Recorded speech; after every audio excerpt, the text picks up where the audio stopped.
Yeah, thank you for being with us. Now, Peter Gleeson last night on this program spoke about a column he wrote in the Weekend Sunday Mail in Brisbane, headlined, "Who'd Want to Be a Young Bloke These Days?" He made the point that in this day and age, sexual consent is so far biased against men that young males are open to all sorts of allegations and they're walking on eggshells. Now, parents are writing to me and they're worried. Do people sign a statutory declaration before sexual intercourse? It has become ridiculous.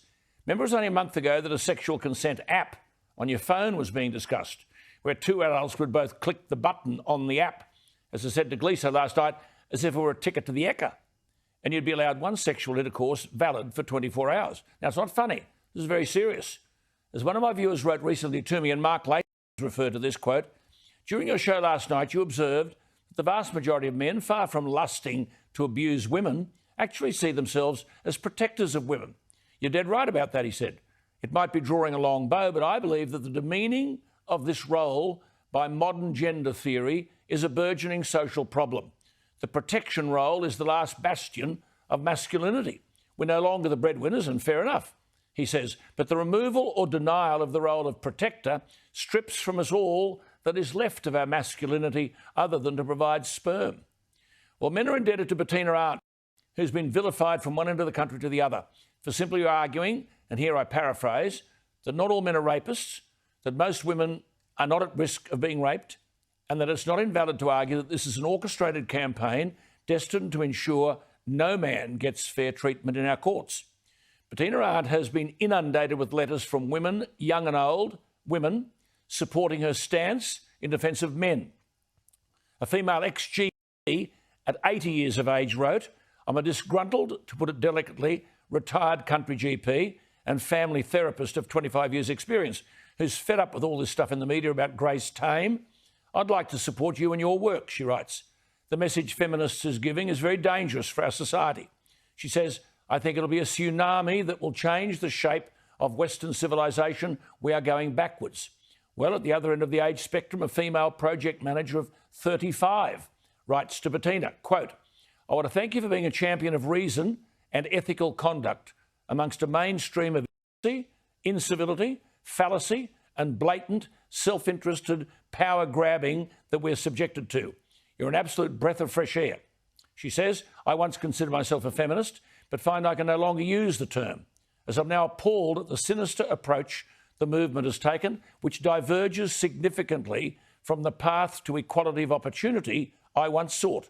She said, "I'm sickened to see the push by modern feminists, activists and social justice warriors to ostracise, sedate and punish men so unfairly to the extent of removing their right to fair legal processes, as you've often highlighted."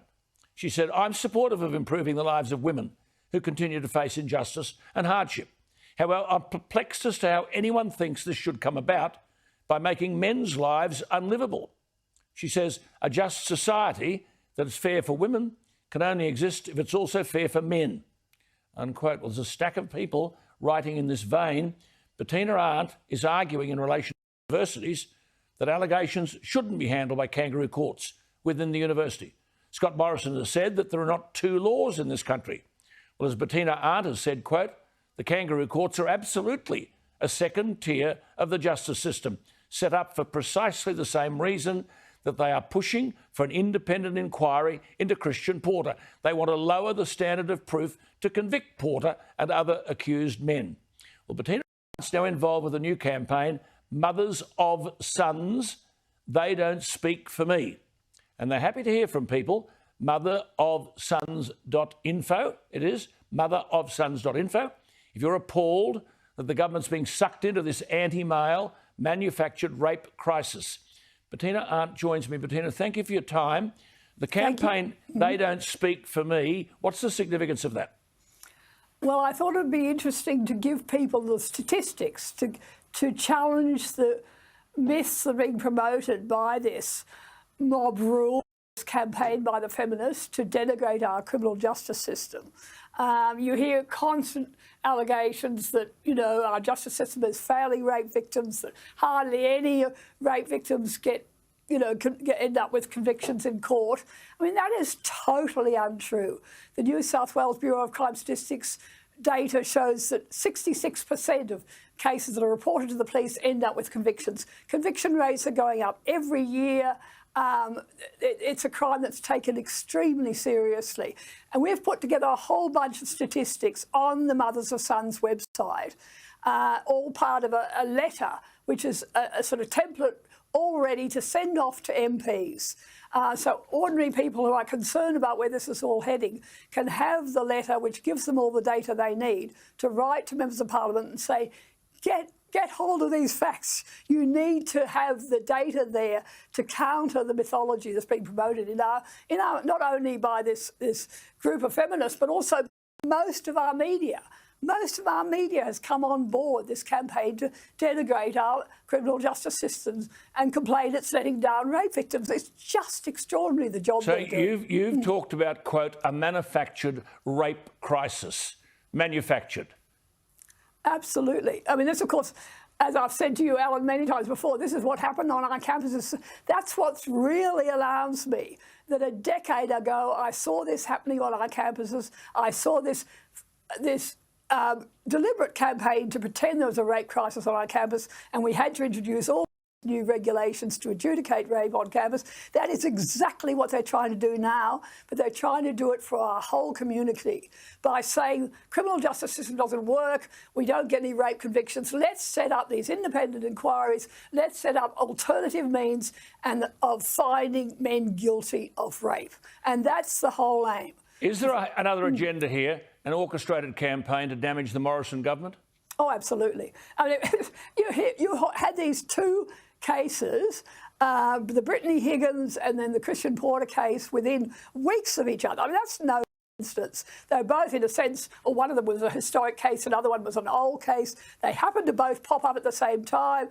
I mean, and we know that the woman who organised the big rallies around Australia was touting for a good way of taking down this government early in January. I mean, this is absolutely orchestrated. And then we saw it move on beyond the whole sexual assault area to take on a whole lot of other areas where the feminists are unhappy, such as the domestic violence area and all these ideologically driven campaigns where they're not remotely interested in evidence-based approaches to these issues, and they're only interested in promoting their ideology.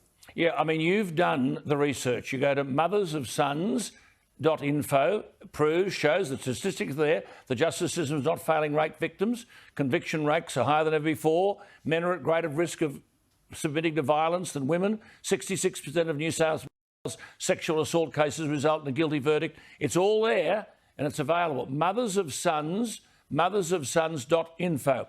We are in your debt, Bettina. You've done a stack of work.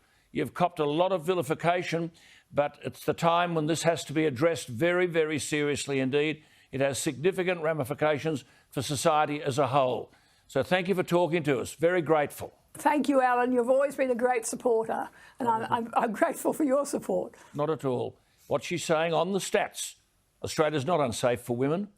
Men have more reason to feel unsafe on the streets at night than women. Male rates of assault, injury and hospitalisation are twice that of females.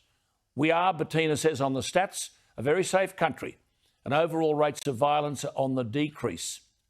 Bettina aren't. It's a serious issue. It has to be addressed.